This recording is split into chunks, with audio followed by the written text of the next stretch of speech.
Hi there, welcome back. Let's keep the conversation on tariffs, on global macros going. We have Mr. Chidu Narayanan, Head of Macro Strategy APAC at Wells Fargo, joining us.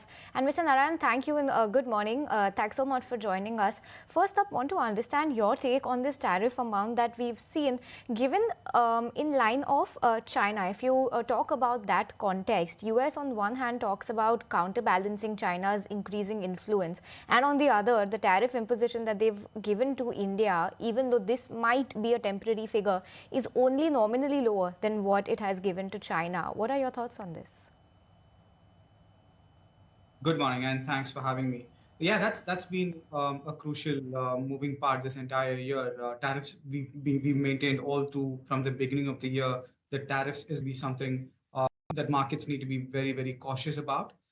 A few things that have come up in all of the discussions that all of the tariff deals that have been signed by the US or acknowledged by the US so far, with Japan, with Korea, with parts of ASEAN, with Euro area as well. One, the floor for tariffs seems to be 15%. Pretty much every single country that has signed a deal has had 15% or more, with the exception of the UK.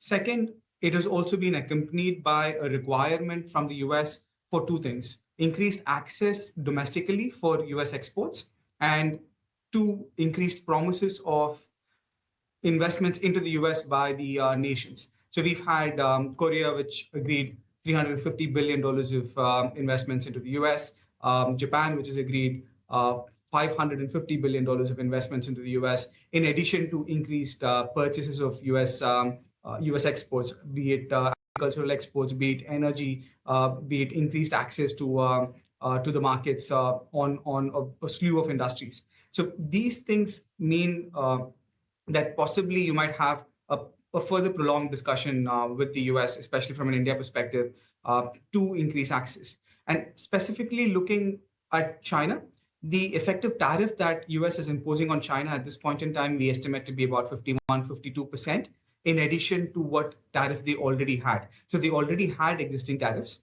They've had 10% reciprocal tariffs that have been imposed on China, 20% tariffs because of fentanyl, and that takes the entire effective tariff rate to 51%.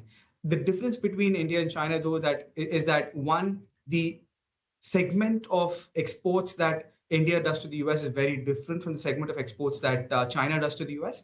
China had retaliated quite substantially to the US, increasing tariffs to 145% and restricting their access to rare earth materials. Unfortunately, India does not have exports of those rare earth materials, nor a significant significant strategical advantage in any of the exports that it does to the US, which then means that the negotiations will still have to be on, and perhaps increased access to agricultural exports, increased focus on energy imports from the US, and reduced energy imports from Russia. All of this becomes a far more crucial aspect for India. Good morning. This is Shrishti also joining in. Machidu, Trump is known for its taco trade, right? Do you believe that that can stand a chance with respect to India too? Because he himself highlighted that the trade talks are still on, and maybe by the end of the week we can have a final number.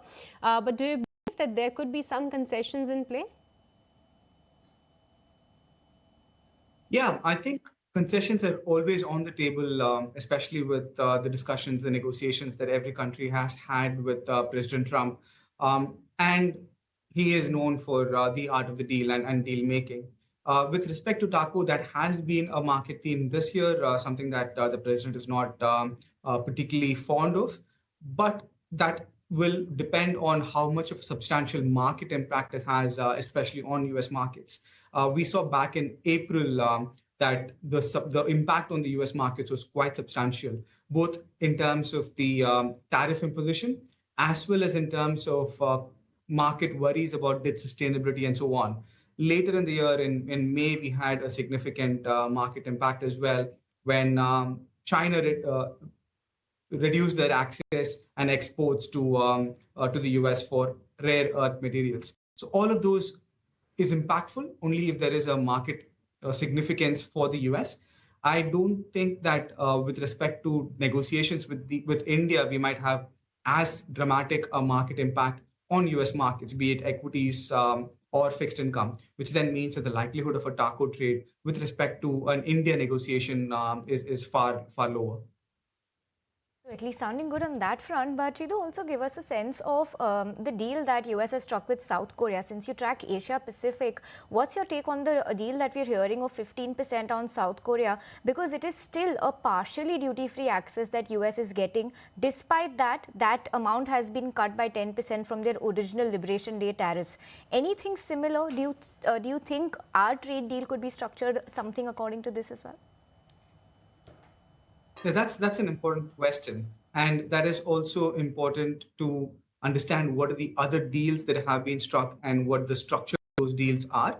As we discussed earlier in the segment, most of the pretty much every single tariff deal that we've had has been 15% or above. So 15% tariffs seems to be the floor for any country. The only exception has been the United Kingdom, which actually runs a trade deficit with the US. For any country that runs a trade surplus with the US, 15% has been the floor. So that's number one. Second, Korea, South Korea, Japan, and parts of ASEAN have also proposed and accepted increased access to US exports for their own markets. So US can sell more agricultural goods into Korea, into Japan.